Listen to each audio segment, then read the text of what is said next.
Hello. Hi. Hi. Hi. We're back. Can you see me? Yes. Perfect.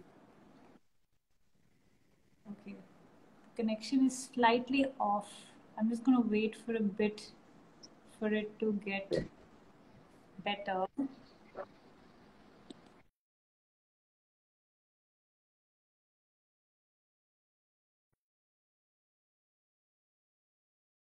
And this should be better. Is this better? We can't see Yeah, you very I well believe that for some reason.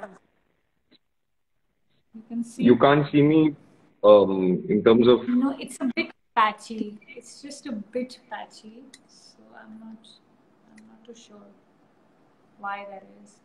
well, my, Are you on Wi-Fi or? yeah, it seems to be fine. Let me just try changing my Yes, Wi-Fi and see if it works. it's better actually now. Now that you're closer, it's we can see you.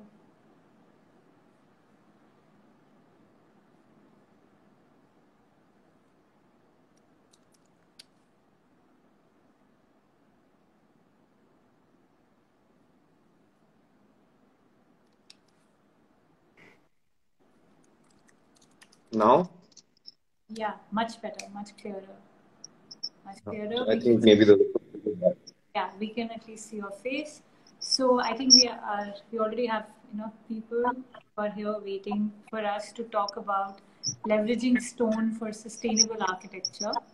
We are here with the very famous Madhav Raman of Anagram Architects. I'll quickly introduce you. Nobody needs a formal introduction, but still do the honors. Led by Madhav Raman and Vaibhav Dimri, Anagram Architects is a growing studio that works in architecture, installation, urban design, and material innovation. The firm is often experimental in nature, and each project is developed with a distinct, independent framework. Beyond architecture, Anagram Architects has also designed objects and installations with a strong, cohesive sense of materiality, detail, and execution. The practice is based on a philosophy of holistic sustainability that responds to the economic, and he's left, that responds to the economic, socio-cultural, and environmental contours of a project. I am going to wait for Madhav to come back. I'll continue to introduce him because he's probably just got disconnected. Madhav's interest in cultural histories and urban economics adds depth to the practice. He brings insight and experience in transit, urban ecologies, multidisciplinary strategies, and new technologies to his projects. I introduced you while you were gone. yeah, I thankfully. No, That's sorry, there was I think I got an incoming call and then suddenly I lost your audio. So I got myself off and That's rejoined. fine. It will keep happening. I think most people are prepared that the session breaks at least once in between, so it's all right. So That's, I will, so anyway, I'm pretty sure you didn't say anything very awful about me, so no, I'm I okay.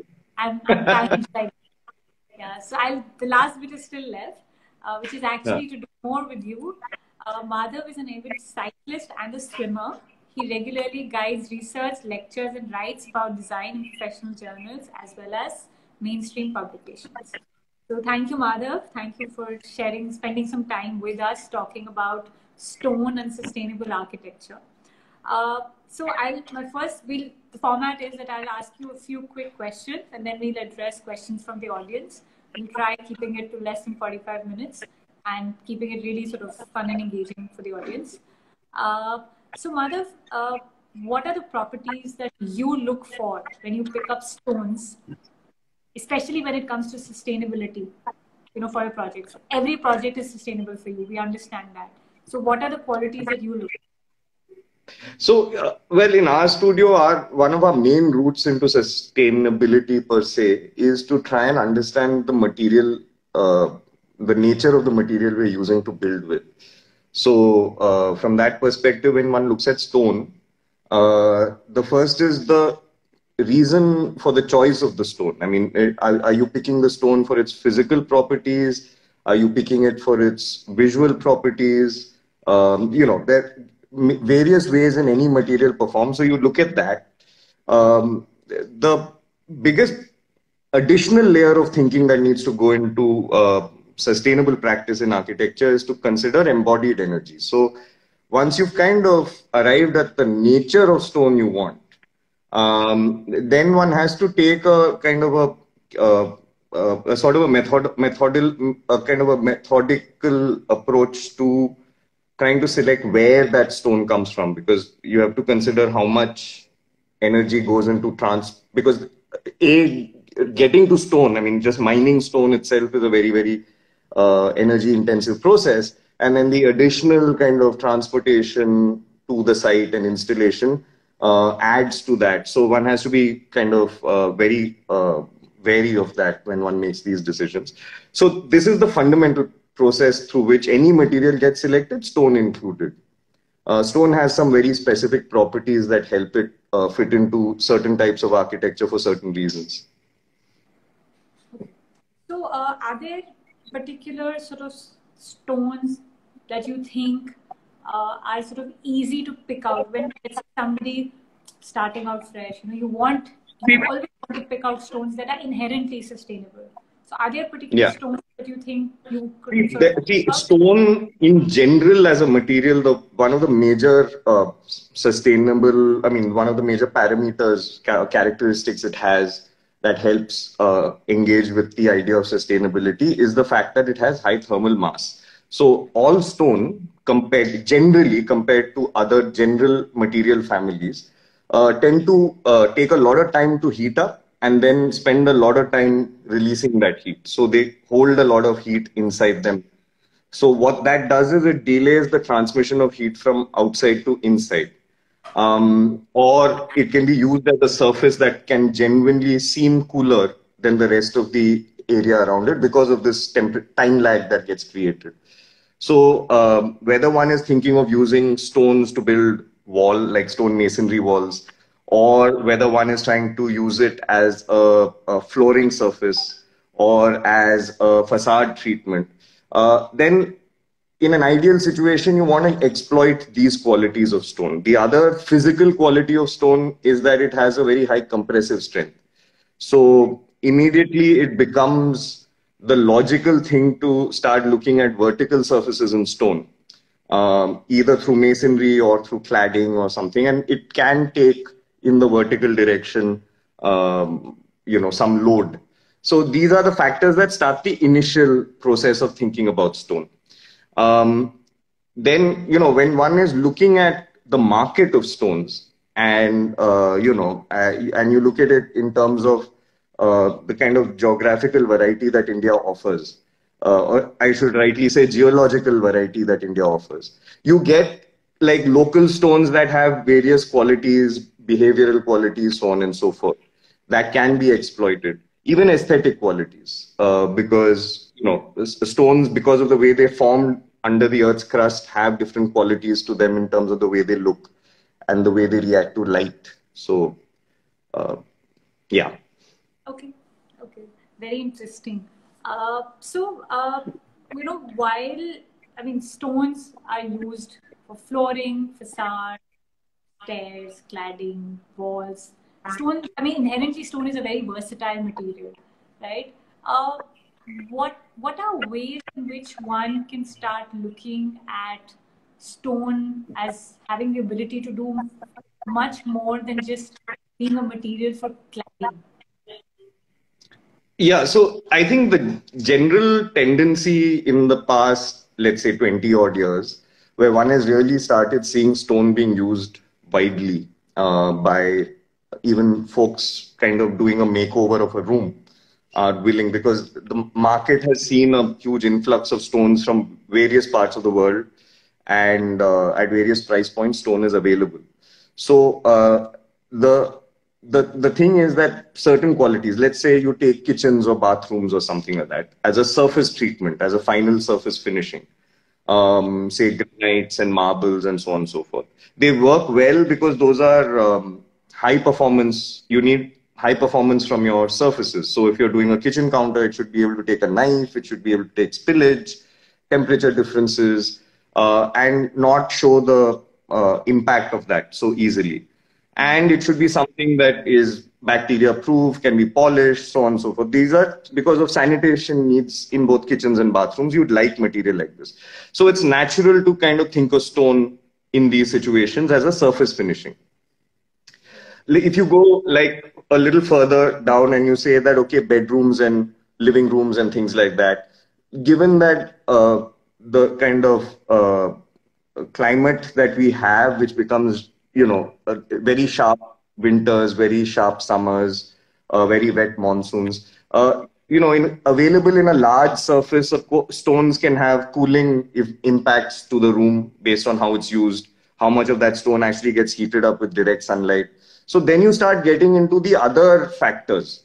In the past 25 odd years, 30 odd years, where stones have really come into the market, they've usually been used purely for their aesthetic reasons. So, marbles become a top pick because, being a, because of the kind of nature of the marble itself, it's a kind of a metamorphic rock. So you have crystals of various minerals and, color streaks and veins get formed, which look really amazing when they're polished up and, but earlier, I mean, in the late 90s, mid 90s, up to the mid 90s, you had this entire thing of having sandstones from Rajasthan being finished in this Bhuj finish, and they would be used as external cladding for many homes here, especially in Delhi.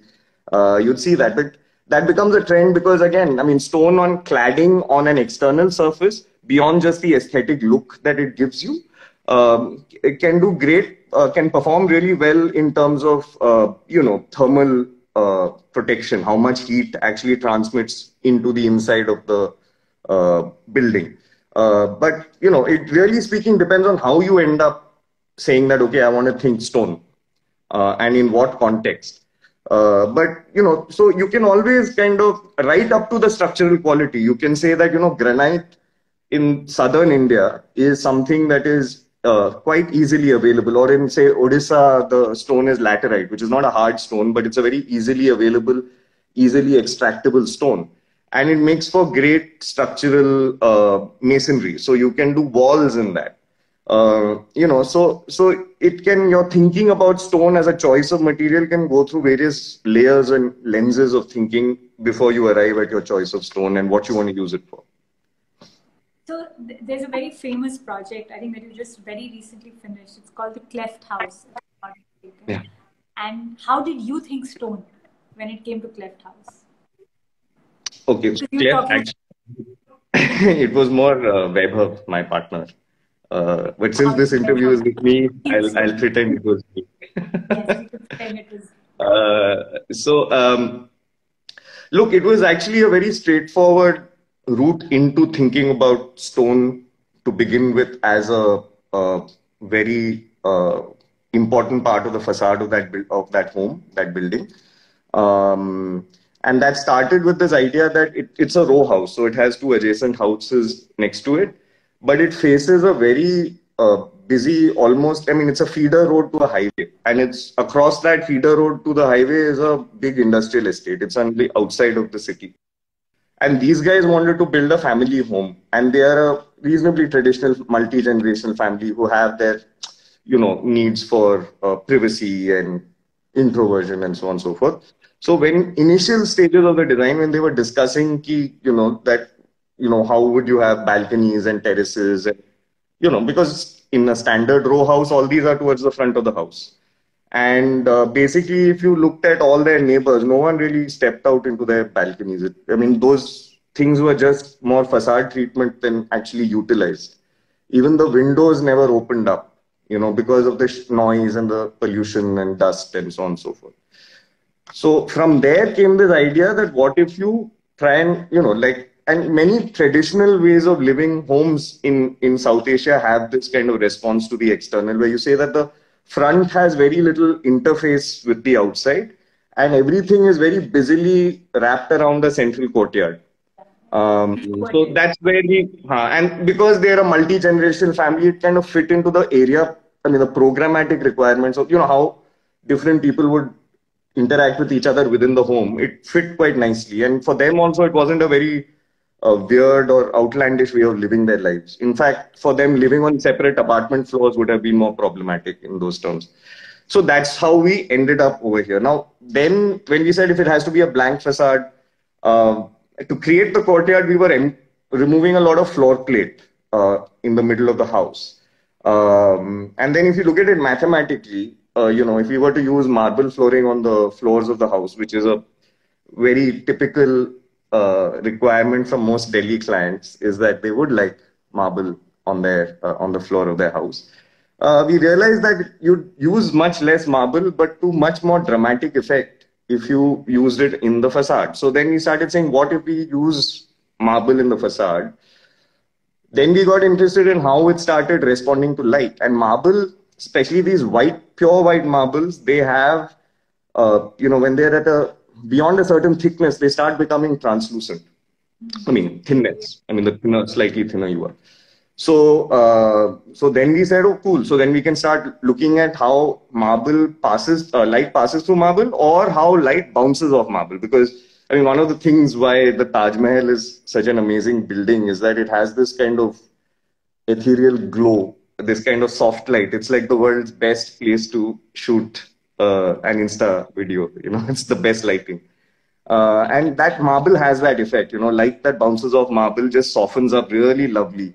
And, and we knew that so because of the courtyard, we said, okay, now can we start using this hollow volume in the middle of the house to start inducing some thermal stacking of air, to start getting some passive breezes to flow through the courtyard.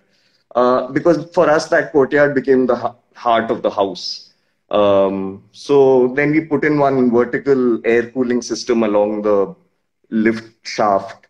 So we started then enhancing the more kind of passive architectural devices to do some level of climatic control in the middle of the house.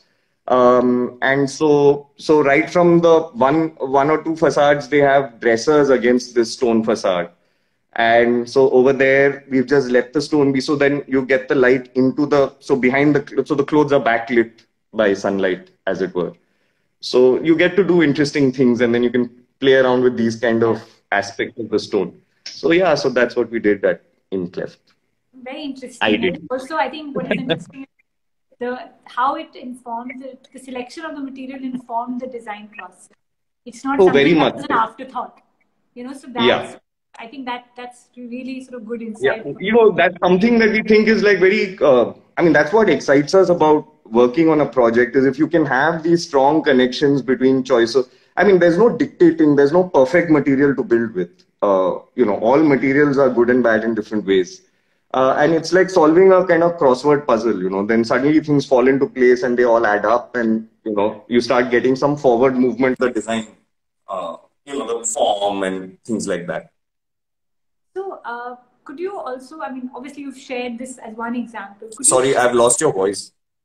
Could you share some examples or tips on what to consider when you're doing facades in stone? Can you not hear me at all? I can't hear. I'm going to log off and come back. Shall I do that? Okay, so then everybody please wait, because Madhav is going to log off and come back. Can you hear me? Can everybody else hear me? I can't hear you. I can't hear you. Let me just log off. Shall I log off and come back? Just hang on for a minute. I'm asking everybody if they can hear me, and we know where the problem is. If somebody can give me a sign. You say that again? They can hear me. Can you hear me now? Is it better? It's very, very faint, Tanya. Yeah, but everybody else can hear me. So I will request you to log off and come back, Madhav. Yeah, I'll just do that. Yeah, just give me 2 seconds. Thanks. Yeah. Sorry about this, guys. Madhav is going to be back shortly, and we'll continue the conversation. If there are any questions, please leave them in the comment section. We'll be addressing them shortly with Madhav. If there are any questions for him or on stone, just drop them in.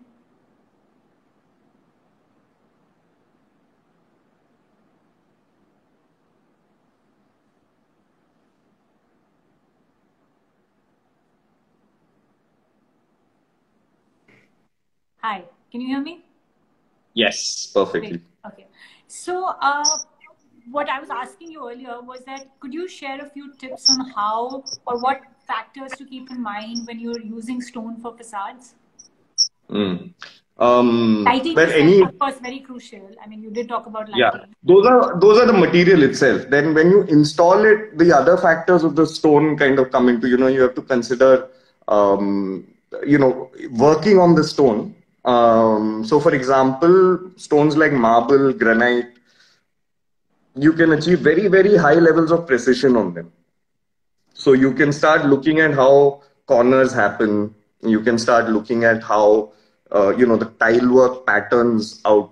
Because then with really high quality stone laying, you can. I mean, the line between two stone panels or pieces is almost invisible. And because of the machining possibilities of stones like marble, you can get into a real precise patterns, precise tile work. You can start achieving high quality of workmanship. On the other hand, like more kind of harder stones like granites and um, uh, basalt and things like that. There, because they are very, very hard, workmanship is a little more difficult. The tools really wear out if you're going in for hardcore cutting and stuff. So there's certain basic sort of edging detailing that you can think of when you start using a vocabulary of those types of stones. So first is to kind of understand in terms of these sorts of things, like how are you going to lay the stone, the workmanship involved, to choose a stone that's suited to the kind of workmanship available to you. Or even factory work, you can get material, you can use water jets on stones, you can create jalis, you can by hand, by machine. And so those sorts of things start working. The other thing is performance of stone is that based on the nature of the stone. So if it's a sedimentary rock, that's the source of the stone, like say for sandstones, which are very common in the drier, dustier regions of North India, for example. Those sandstones look very pretty. They're great for vertical surfaces, facades. They're very soft, so they can be cut very, very precisely. They can be great for workmanship by hand. But they don't take spillage very well, so they stain very easily. Yeah. Very often, so another very important characteristic of stone is waterproofness. They act as a water barrier. So very often, when earlier forms of basement designs, they used to line the edge of the basement with kota stone in layers so that water didn't manage to pass through. But say in the sandstone, they can start showing water patches as stains also. So, there could be a water seepage issue behind it, and it'll emerge from the stone as a stain of some kind. So these sorts of things then start, influencing where you use what kind of stone within the project. Very interesting. So, I mean, of course, we all, I mean, like you said, okay, this is what you consider when you sort of use stone. There are factors to keep in mind. Once you are in the actual process of laying the stone, actual construction, are there ways to make that process sort of inherently sustainable? Of course, optimizing wastage or Yeah, or cutting in a certain absolutely. way. What all can one do? And so this is actually why there is that need to kind of connect those dots earlier in the project rather than later. Because how you build, the shape and size of spaces you create starts defining the geometry of how the tile work, whether on a vertical or a horizontal surface, will occur. The second is that stone the primary surface, the primary material of that surface, whether it's a floor or a wall, or is it a cladding? So then are you using it for its insulation properties? So because then that will start defining the thickness of it, the load of it. Stone is heavy. I mean, so at the end of it, as much stone that you load onto a surface as a cladding or a surface finishing, even as a floor finishing, starts making the requirement for the concrete or the brickwork or whatever that is actually taking the load, the primary load, it starts expanding in its volume. So then the structure starts becoming heavier.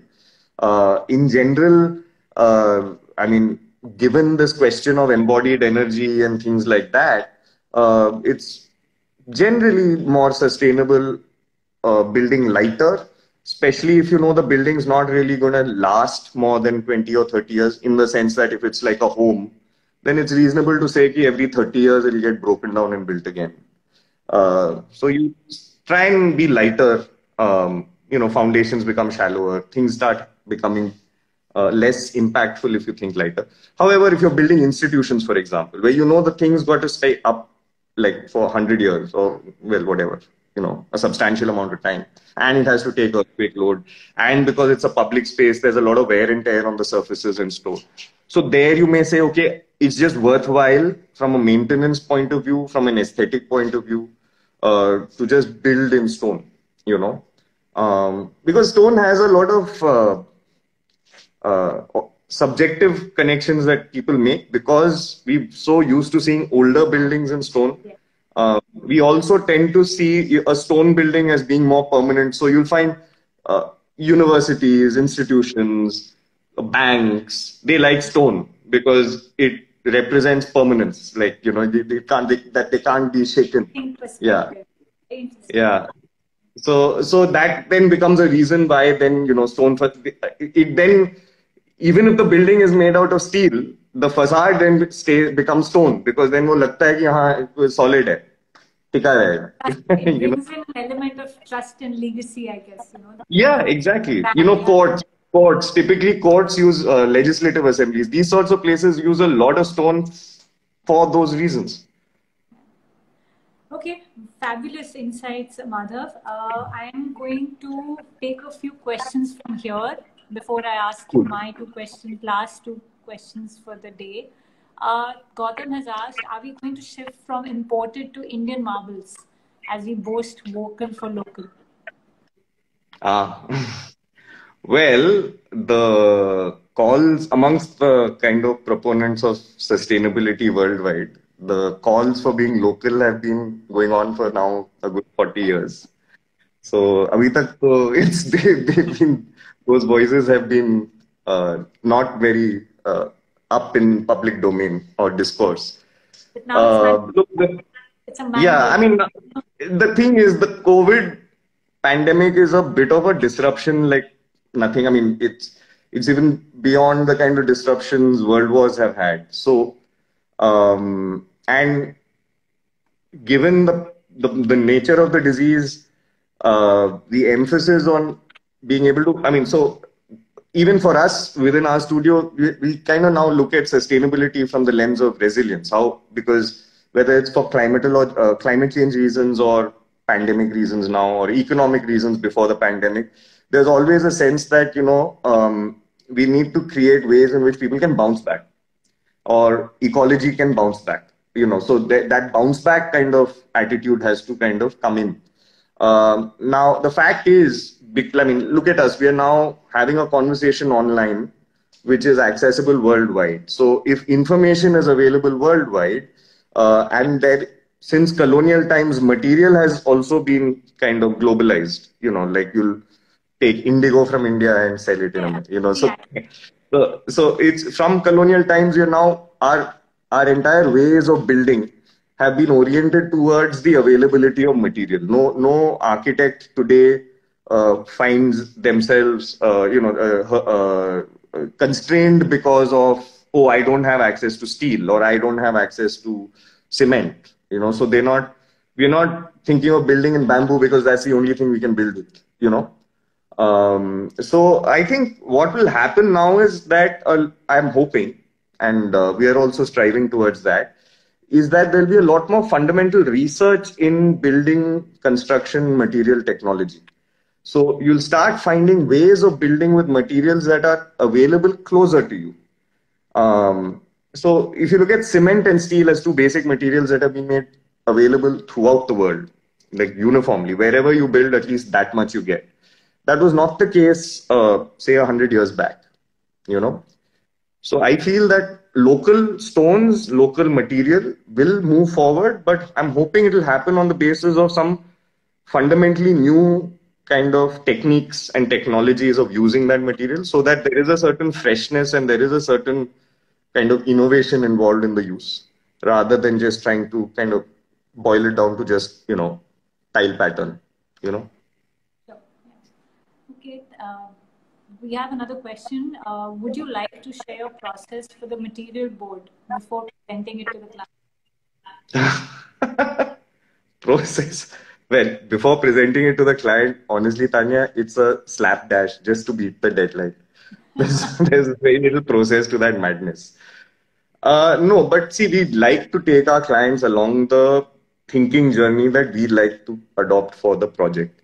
So it's not just one mood board. There are it's an evolving mood board that Yeah. even, I mean, mood board just represents a sort of it's a it's a term borrowed from interior design, I guess.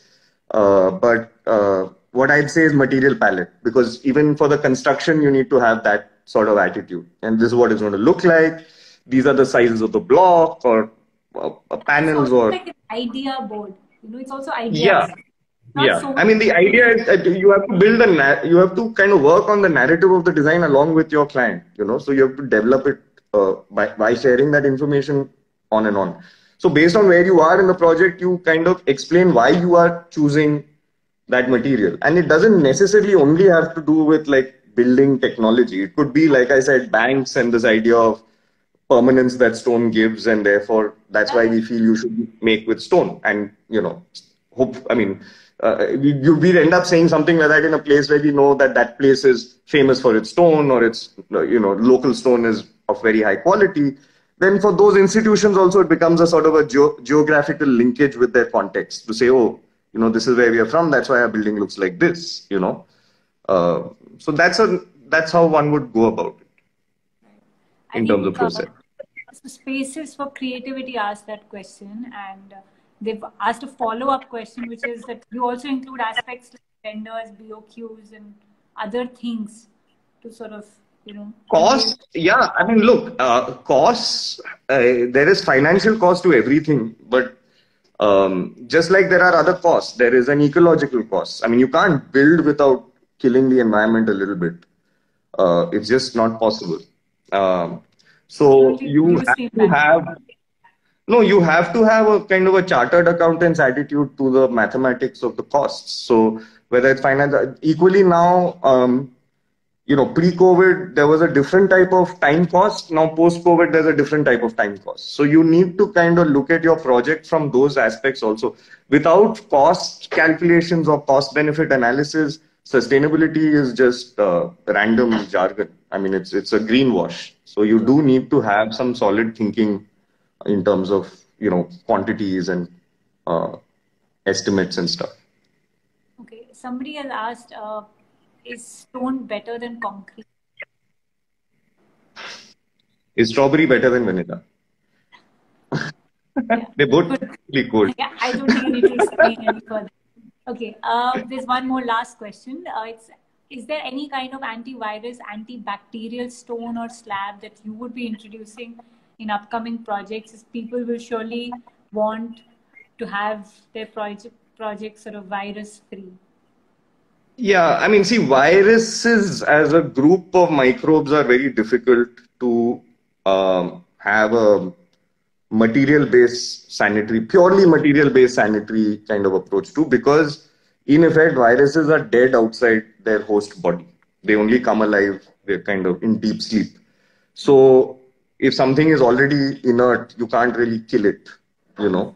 So there is no, like you have antibacterial surfaces, you don't have an antiviral surface. The idea is it possible for you to do this wipe down? Because it's the soap that kills the virus, this current virus, because of its fat layer. So now, if you consider the use of marble, even from history, what are the characteristics? High gloss, a surface that can be, I mean, even we in our country prefer marble flooring. One of the main reasons is that poncha bahut sahi lag jata hai. It's not a porous material. It doesn't have grooves. It's dirt doesn't get stuck in, I mean, you can do Doesn't absorb. absolute, yeah. And you can do hairline joints, so it doesn't kind of stain. You can polish it up in one go and you get a brand new surface. So my point is that if you're looking at a post-virus thing, I think the idea here is that stones are good, certain stones, non-porous stones, non-soft stones, harder stones, because they allow you to get that polished finish or that smooth finish, maybe matte also, but it can be smoothened to the extent that it can aid wiping down. So, maybe it starts appearing more in terms of, as dado. It may show up as a dado form somewhere. So, I mean, for example, but, the white marble is expensive. So you have to think about that also. So you may start looking at, say, something that is a cheaper marble like Kota stone, which then starts appearing in your interiors as a sort of a detail that कि यहाँ पे, in this surface will have a lot of hand contact. And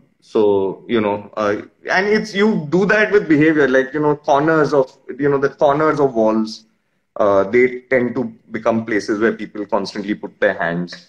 So public buildings, so these sorts of things you'll start seeing. But beyond that, it's not really, material itself is not antiviral.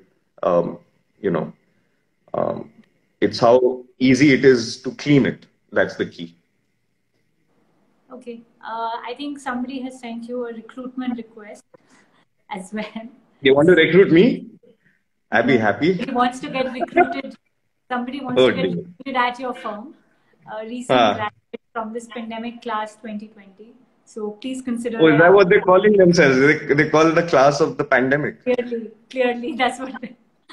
So please consider their application. It's a very sweet request. My last sort of point, last question to you is: we're following this hashtag called Let's Talk Design and at A Class. So what would your sort of one thing for Let's Talk Design, hashtag Let's Talk Design would be? What is the tip that you would share with everybody? Let's talk design across the board. I'd say, I think now as a post-COVID response or in general? How do you mean? In general. It doesn't In general. Achha. I think for a country like India, right, you need to have access to good design.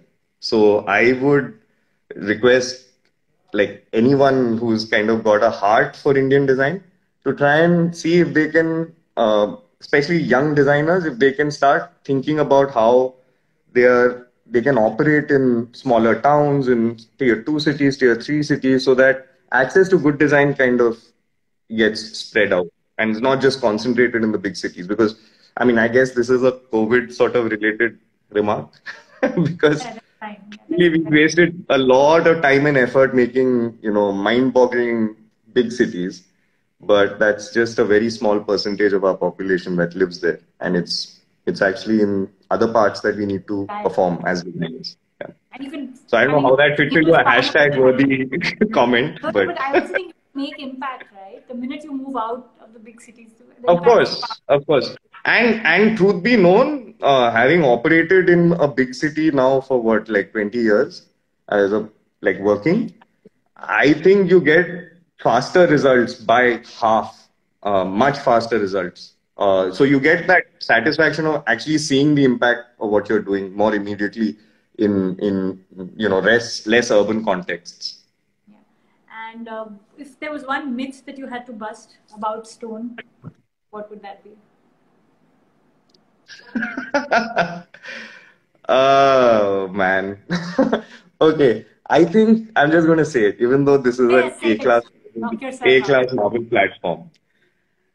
I think that, folks who are selling stone in the market need to also ensure that the clients are informed about the stone and its behavior, and not just restrict their marketing pitch to the exotic location from where the stone comes from.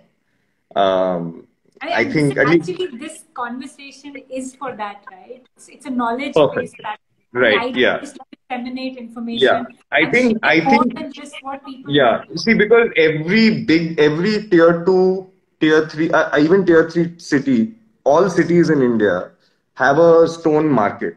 But if you go there, basically there is no information about the material. How can you sell something that you don't know anything about?